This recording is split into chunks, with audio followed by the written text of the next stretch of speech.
저희가 매달 시작할 때 항상 그 달과 관련된 시 한 편을 읽어드리는데요. 오늘 또 4월과 관련된 시 한 편을 우리 아름다운 목소리로 여러분들에게 낭독해 드리도록 하겠습니다.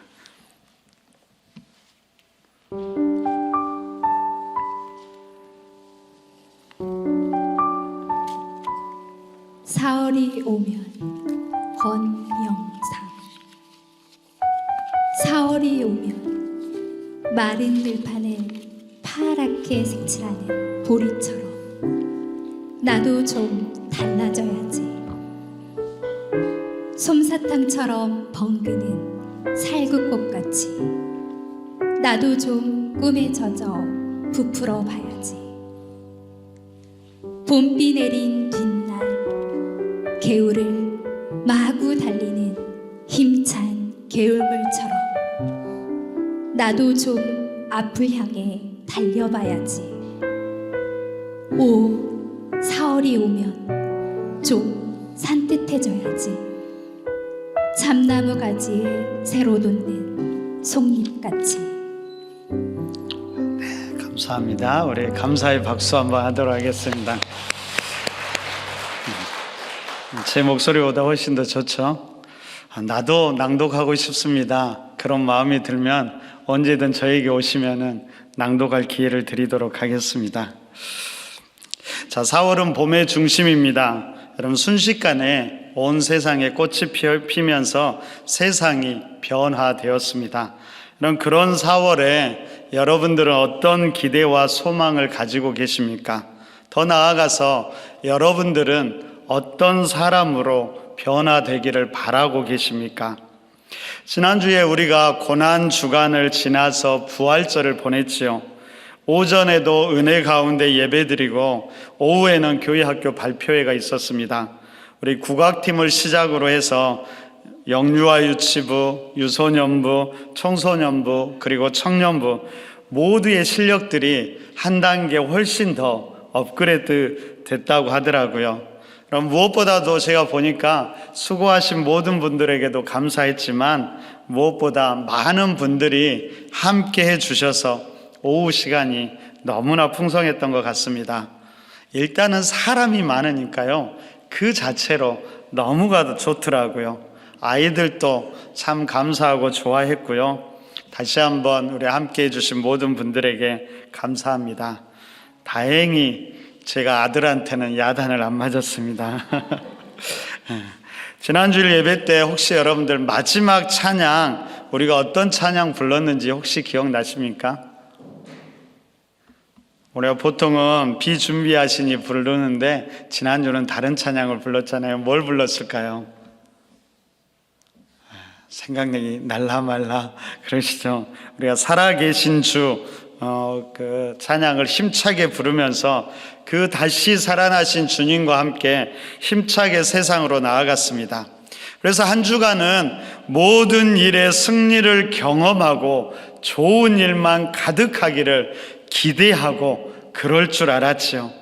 그런데 웬걸요, 고난주간에 너무 힘을 썼는지 월요일부터 저는 너무 몸이 피곤하더라고요. 이게 아닌데, 부활하신 주님과 함께 승리하는 한 주를 살아야 또 오는 주일에 우리 성도들에게 간증도 하고 도전도 주는데, 그런데도 몸이 회복이 안 되더라고요.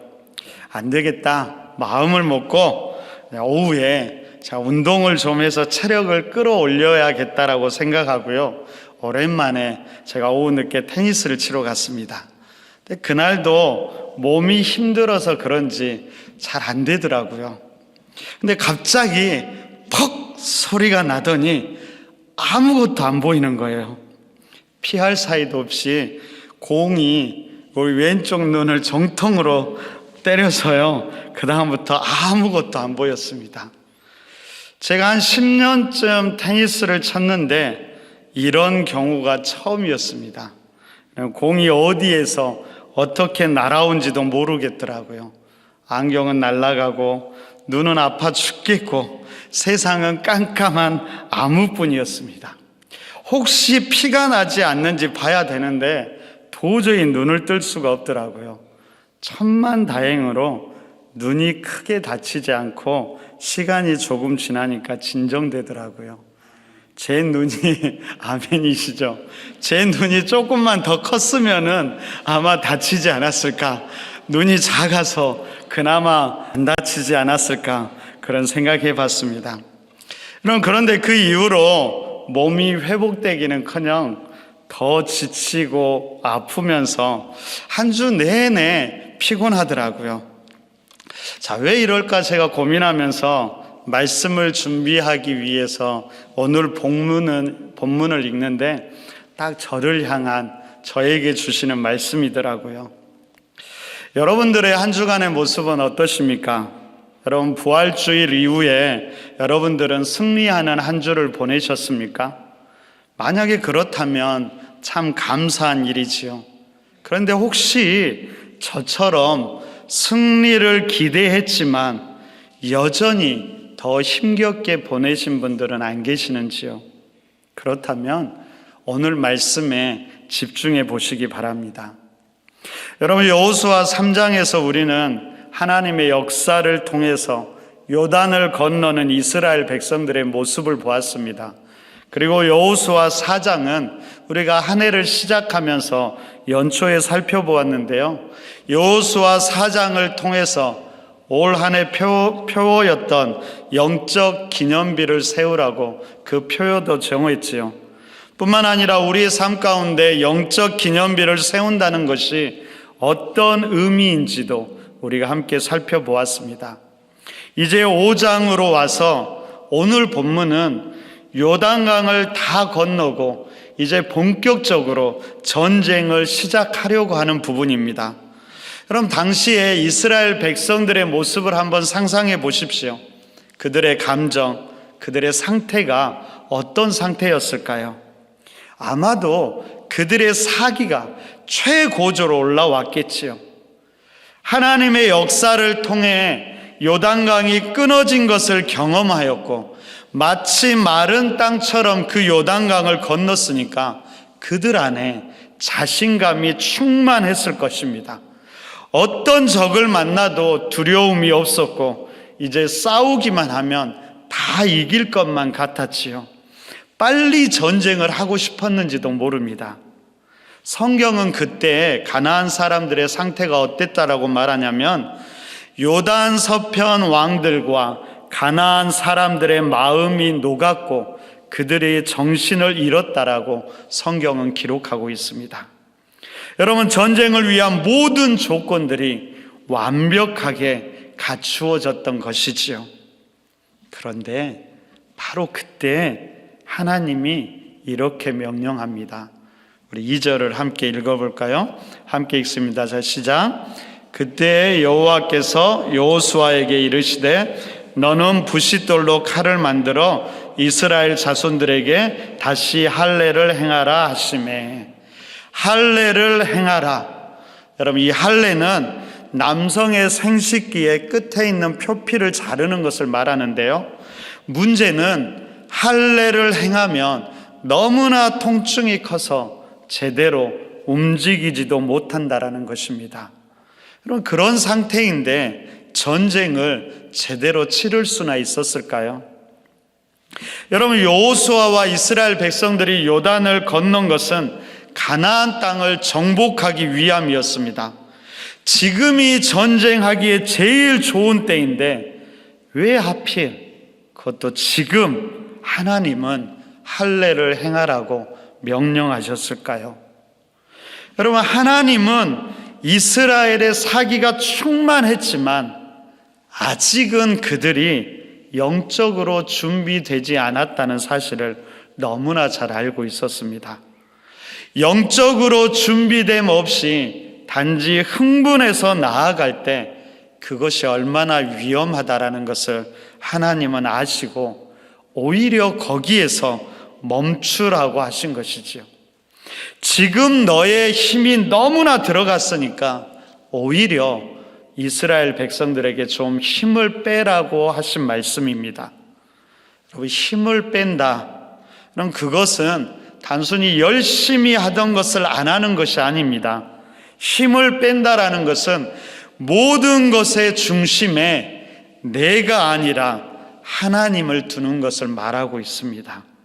그러니까 거기에 멈추어서 할례를 행하면서 우리 중심에 누가 무엇이 있는지를 다시 한번 돌아보면서 다시 그 중심에 하나님을 두라는 것이었지요. 결국에 할례라는 것은 무엇을 말할까요? 가장 중요한 표피를 잘라버리듯이 나를 내려놓고 그동안 내가 차지하고 있던 나의 삶의 중심에 다시금 하나님을 모시는 것을 말합니다.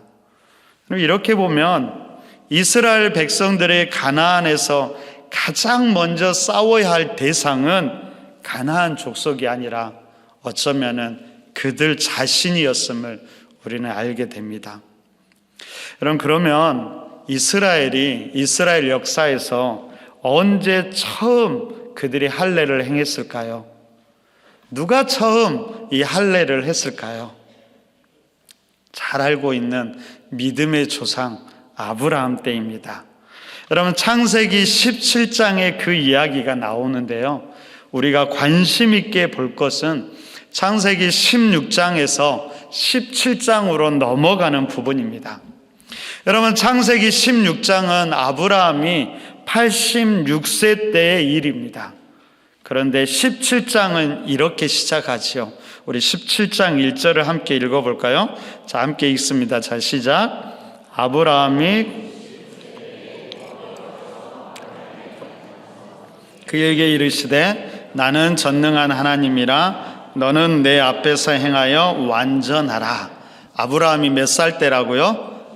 99세. 여러분 빨리 빼기를 해보세요. 16장에서는 86세였고요. 그 다음에 17장에서는 99세입니다. 그러면 16장과 17장의 간격이 얼마나 될까요? 13년이지요. 여러분, 하나님은 13년 동안 침묵하시다가 갑자기 나타나시더니 나는 전능한 하나님이다. 너는 내 앞에서 완전하라. 그렇게 말씀하셨습니다. 왜 갑자기 13년 만에 나타나셔서 이런 말을 하셨을까요?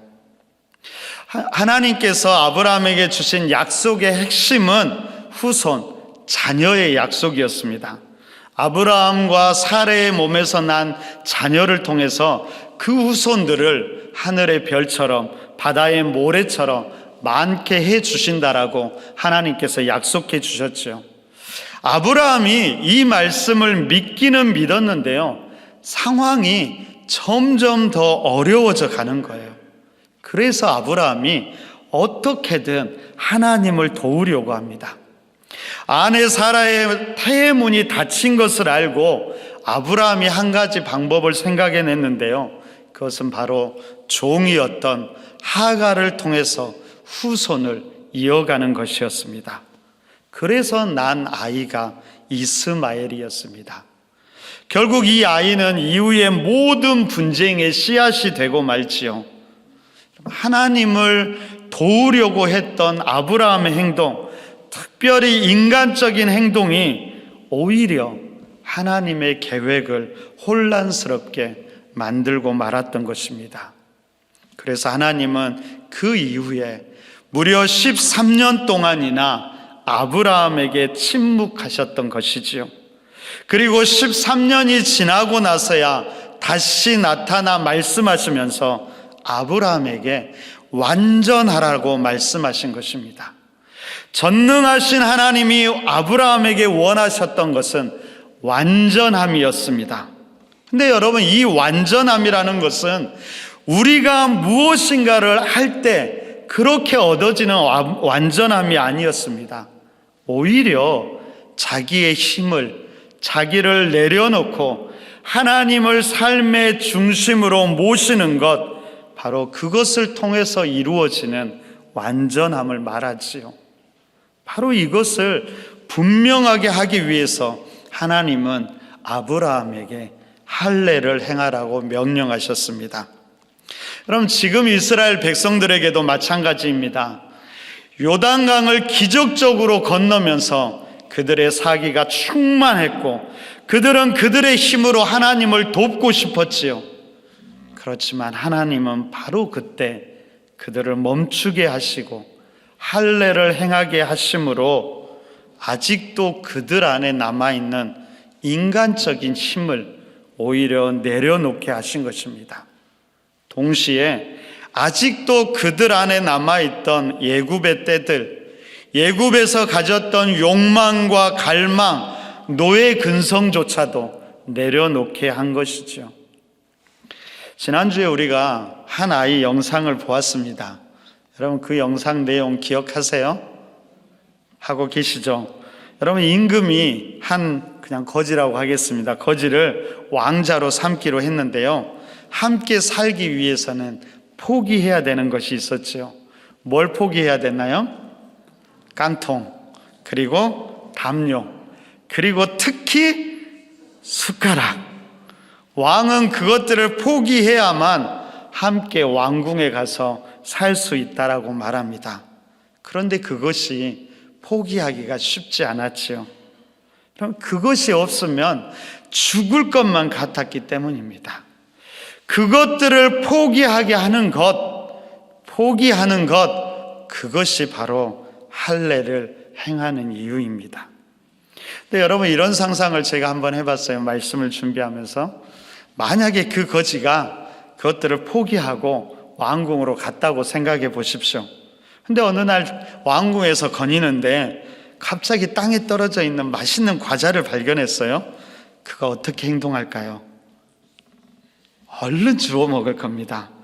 자기도 모르게 그랬을 겁니다. 만약에 주위의 눈치 보느라고 주워 먹지 못하면 아마도 마음이 계속 불안했을 것 같아요. 저거 내가 꼭 주워 먹어야 되는데, 다른 사람이 먹으면 안 되는데, 계속 불안하면서 그 떨어진 음식을 바라보았을 겁니다. 왜 그랬을까요? 임금이 그를 왕자로 삼아 왕자가 됐지만 아직도 그에게는 거지의 습성이 남아있기 때문이지요. 여러분, 우리는 안 그럴까요? 안 그럴 것 같죠? 아니요. 우리도 똑같습니다. 우리도 이미 예수님 믿고 구원받은 사람들이지요. 똑같이 거지에서 왕자가 된 사람들입니다. 지난주 우리가 부활절을 통해서 우리가 주님께서 부활하셨고 진실로 부활하셨다라고 고백했지요. 그 주님께서 우리와 함께 알고 계신다는 사실도 우리는 믿고 있습니다. 그런데도 여전히 불안하고 걱정하고 의심하곤 하지요. 나와 함께 하신 전능하신 하나님, 죽음에서 부활하신 예수님은 온데간데 없고 어떻게든 내 힘으로 다시 문제들을 해결하려고 하지요. 그것이 우리들의 모습이지요. 여러분, 그때 하나님은 할례를 행하라고 말씀하십니다. 할례를 행함으로 오히려 우리의 힘을 내려놓게 하시고 뿐만 아니라 우리 안에 여전히 남아있는 그 과거의 습성들, 과거의 때들, 세상의 욕망과 갈망, 노예의 근성, 그 모든 것을 내려놓고 포기하게 한 것이지요. 그래서 하나님은 이렇게 이야기합니다. 우리 14절도 함께 읽어볼까요? 14절 함께 읽습니다. 자, 시작. 할례를 받지 아니한 남자 곧 그 포피를 베지 아니한 자는 백성 중에서 끊어지리니 그가 내 언약을 배반하였습니다. 여전히 자기 힘을 의지하고 여전히 과거에 사로잡혀 있다라면 그는 언약을 배반한 것이라고 말씀하지요. 바꾸어 말하면 그런 할례를 행할 때 진짜 하나님의 백성이 된다는 말씀입니다. 그럼 지금 하나님께서 원하시는 것은 단순히 육체의 할례만이 아니죠. 다시 그들의 마음을 새롭게 하는 마음의 할례를 행하기를 원하고 계십니다. 그래서 골로새서 2장 11절은 이렇게 이야기합니다. 또 그 안에서 너희가 손으로 하지 아니한 할례를 받았으니 곧 육의 몸을 벗는 것이요 그리스도의 할례니라. 그 안에서, 예수 그리스도 안에서 육의 몸을 벗는 그리스도의 할례를 받아야 한다라는 것이죠. 다시 말하면 우리 안에 가득한 우리 중심을, 우리 힘을 내려놓고 예수 그리스도로 다시 우리 중심과 삶을 채워가는 것을 말합니다. 그래서 지난주에 사도 바울이 고백한 것처럼 이제는 내가 사는 것이 아니요 오직 내 안에 그리스도가 사는 것이라고 고백할 수 있는 것이지요. 여러분, 가나안 땅을 정복하기 전에 하나님은 지금 할례를 행함으로 이것을 다시 분명히 하기 원하셨습니다. 여러분, 오늘이 무슨 주일일까요? 오늘의 주일 이름이 있습니다. 무슨 주일일까요? 바로 부활절 이후 첫째 주일 또는 부활절 둘째 주일이라고 이야기합니다. 그러면 다음 주일은 어떤 주일일까요? 부활절 셋째 주일이라고 합니다. 여러분, 이것은 부활절 이후의 모든 주일은 부활절과 연관을 맺는다는 것을 우리에게 말해줍니다. 여러분, 우리 또한 부활절 이후의 모든 삶은 진실로 실제로 부활하신 그 주님과 함께 이전과는 다른 삶, 진짜로 새로운 삶을 살아가야 하는 것이지요. 이것을 부활절 이후 매 주일 확인해야 하는 것입니다. 그래서 부활절 이후의 모든 주일은 또 부활을 기억하고 경험하는 작은 부활절이라고 이야기하는 것입니다. 부활절이 지난 주일로 끝나는 것이 아니라 지난 주일부터 그 부활이 우리 삶에서 진짜로 시작된다라는 말입니다.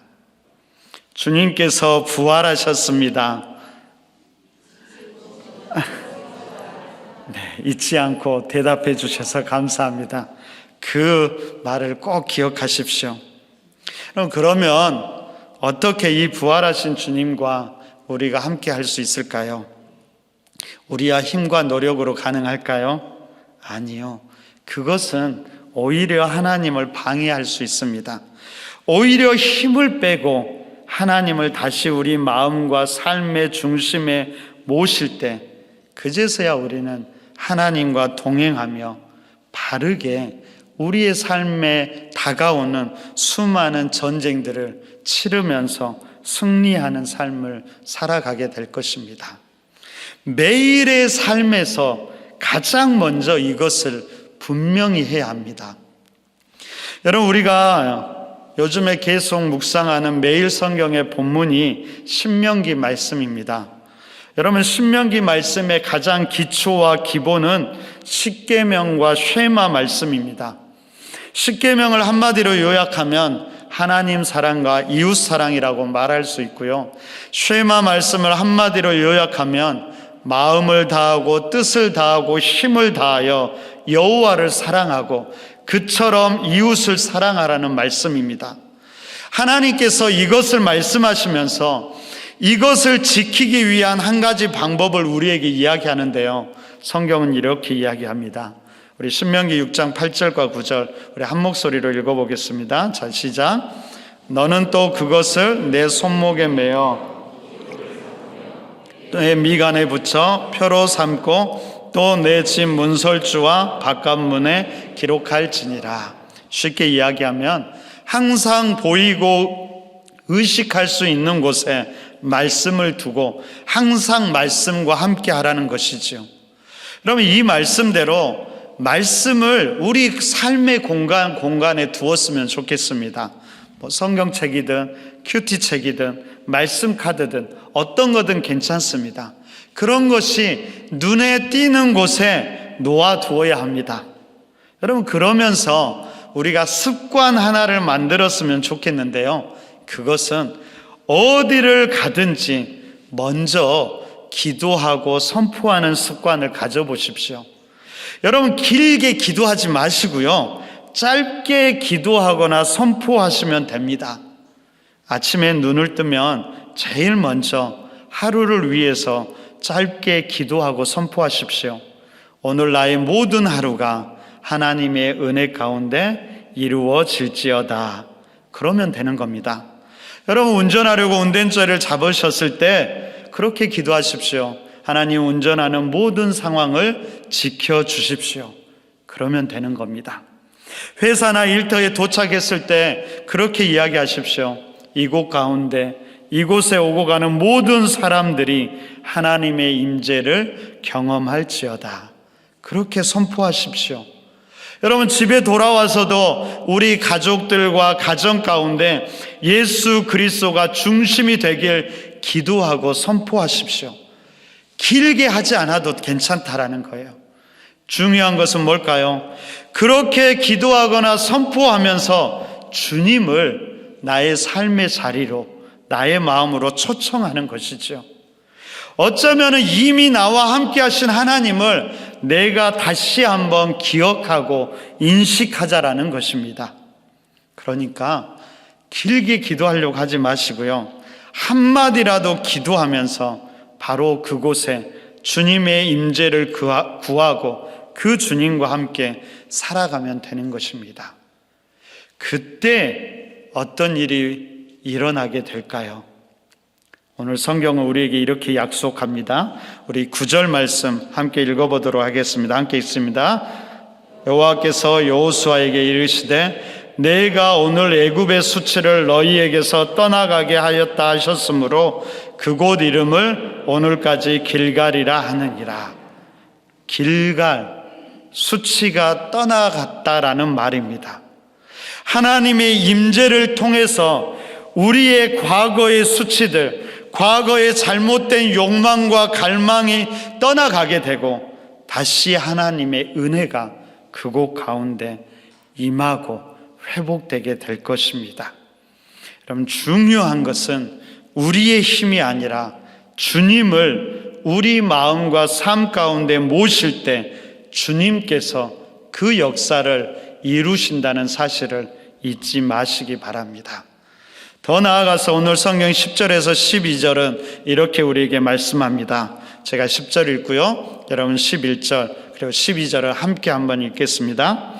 또 이스라엘 자손들이 길갈에 진쳤고 그달 14일 저녁에는 여리고 평지에서 유월절을 지켰으니 유월절 이튿날에 그 땅의 소산물을 먹되 그날의 무교병과 볶은 곡식을 먹었더라. 또 그 땅의 소산물을 먹은 다음 날에 만나가 그쳤으니 이스라엘 사람들이 다시는 만나를 얻지 못하였고 그 해에 가나안 땅의 소출을 먹었더라. 유월절을 다시 행하게 되지요.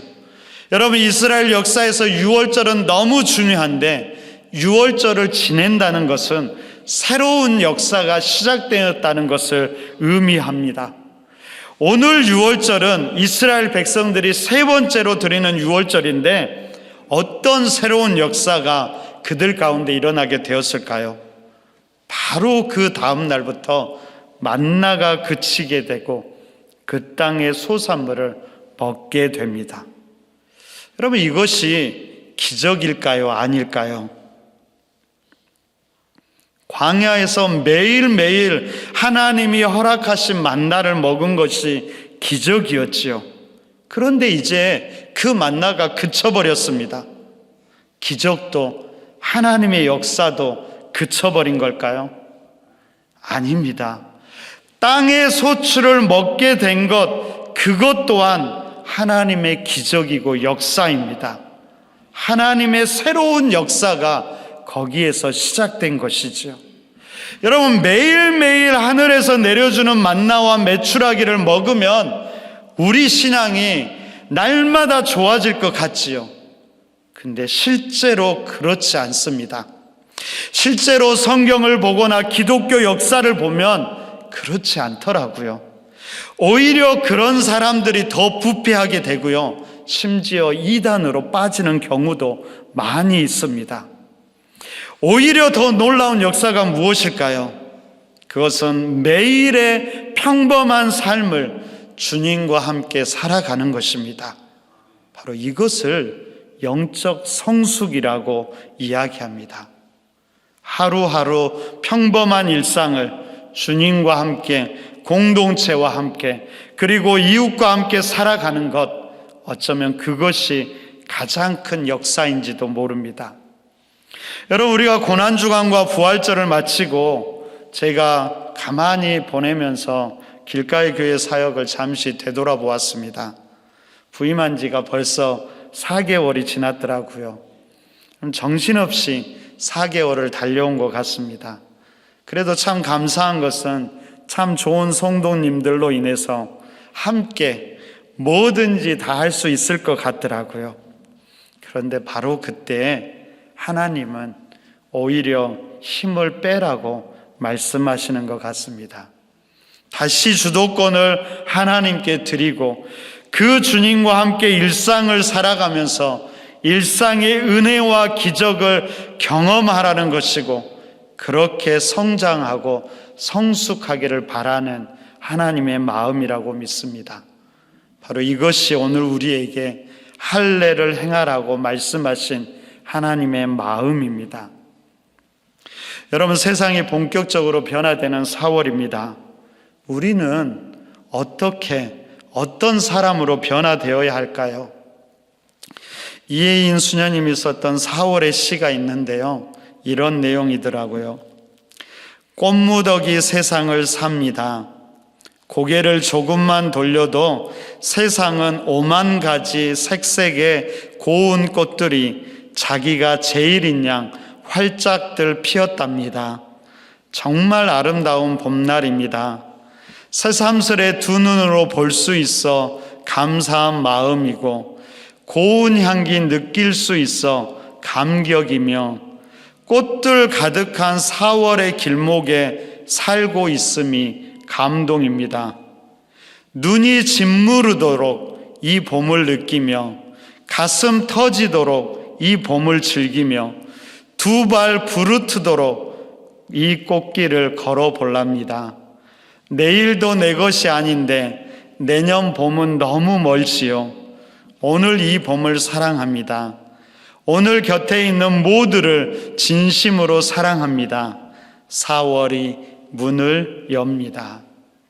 여러분, 이 시인의 고백처럼 멈추어서 우리의 힘을 조금은 빼고 먼저 이미 우리 일상에 베풀어 주신 그 수많은 은혜들을 느끼고 감사하면 좋겠습니다.